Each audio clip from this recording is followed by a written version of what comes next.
અટલ આશ્રમ પારદેશ્વર મહાદેવ મહંત શ્રી બટુગીરીજી અને બાપુ ગિરનારી. પ્રાણનાથ હોસ્પિટલની અંદર હું તારીખ 3ના રોજ 12-1 વાગ્યાના આસપાસમાં કુંભમેળામાંથી સીધો આવી અહીં એડમિટ થયો. એમાં ન્યુમોનિયા થયું અને ઓક્સિજન લેવલ કમ થયું, કફ, શરદી, જુખામ વગેરે થયું. હવામાં પાણી ન પીવાય. પરંતુ અહીં ડૉક્ટર પાર્થ સાહેબ, હોસ્પિટલનો સ્ટાફ એઓએ ખૂબ જ મારી કાળજી રાખી. જેવી રીતે કે વસુદેવ કુટુંબકમ હું પરિવારનો છું, એવી રીતે લક્ષ્મી જ્યોતિજી મહારાજ પણ મારા અંગત મિત્ર છે. જો એ હાજર હોય તો મારી સાથે 5-5 કલાક બેસે, પણ એ કોઈ કાર્યક્રમ હોય 10-12 તારીખે આવવાના છે. પરંતુ આજે મને બિલકુલ સ્વસ્થ રીતે તૈયાર છું. આજે મને શુભ રજા આપે છે. હું એવી કામના કરું છું, પ્રાણનાથ હોસ્પિટલ એટલે પ્રાણ વગરનું જીવન લાવે અને જેને પ્રાણ પૂરે એનું નામ છે પ્રાણનાથ હોસ્પિટલ.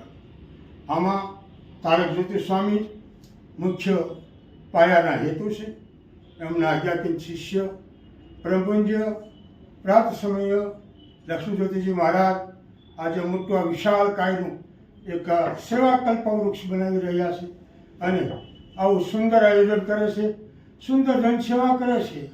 હું એવી કામના કરું છું અને ભગવાન ગુરુ મહારાજ એવી શક્તિ પ્રદાન કરે.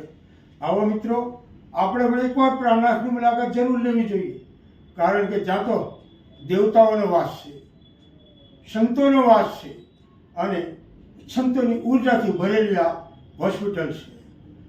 તારીખ 3/2 રાતના મધ્ય 12 વાગ્યે જ્યારે મને ઠંડી આવી, 12 વાગ્યે મને એક અનુભૂતિ થઈ. ઓક્સિજન ચાલુ હતું, પૂરું થયું. એટલે મેં મારા હિતેશભાઈને, મારો ટ્રસ્ટી અને મારો અંગરક્ષક એમને નીલમ મેડમને બોલાવ્યા કે મધ્યરાત્રે 12 વાગ્યે બાપુને શું થયું. હું જ્યારે માસ્ક કાઢી અને લંબાઈનો સૂતેલો, થોડી આમ થયું, ઊભો થવા ગયો, ખાંસી આવી, પાછો સૂઈ ગયો. આ શરીરમાંથી ચેતના નીકળી ગઈ અને હું મારું શરીરને જોઈ રહ્યો. 1 મિનિટ સુધી જોઈ જરા મેં જે જ્યાં જગ્યાઓ કર્યો, મારી યાત્રા શરૂ થઈ એ મને હજી યાદ છે. વિષમૃત માહિતી અમારી અટલ આશ્રમ સુરત ચેનલમાં હું મૂકીશ. તો એ 1 મિનિટ પછી મેડમ બોલે છે, હા ભાઈ બોલે છે, મારા હિતુભાઈ, બાપુ બાપુ મને સંભળાતું નથી. પછી મને કોઈ મારો હાથ ખેંચે છે, ખેંચે એટલે 1 મિનિટ પૂરી થઈ. મને નીલમનો અવાજ આવ્યો મારા ઉપર, મહારાજજી, બાપુજી, મહારાજજી. એટલે મને ચેતનાઈ. હું કહું, ક્યાં છો આપણે?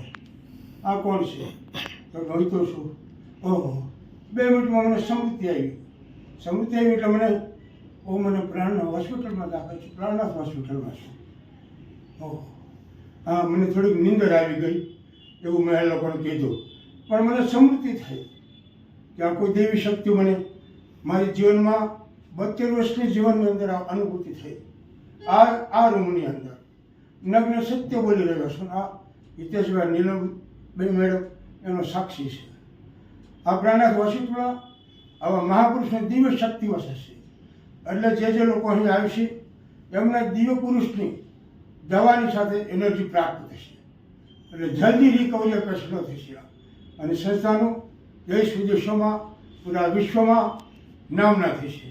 અમારા લક્ષ્મી જ્યોતિજી મહારાજને ખૂબ ખૂબ આભાર, ખૂબ ખૂબ શ્રદ્ધા અને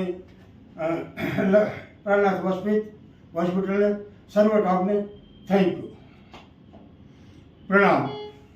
ઓકે, થેન્ક યુ.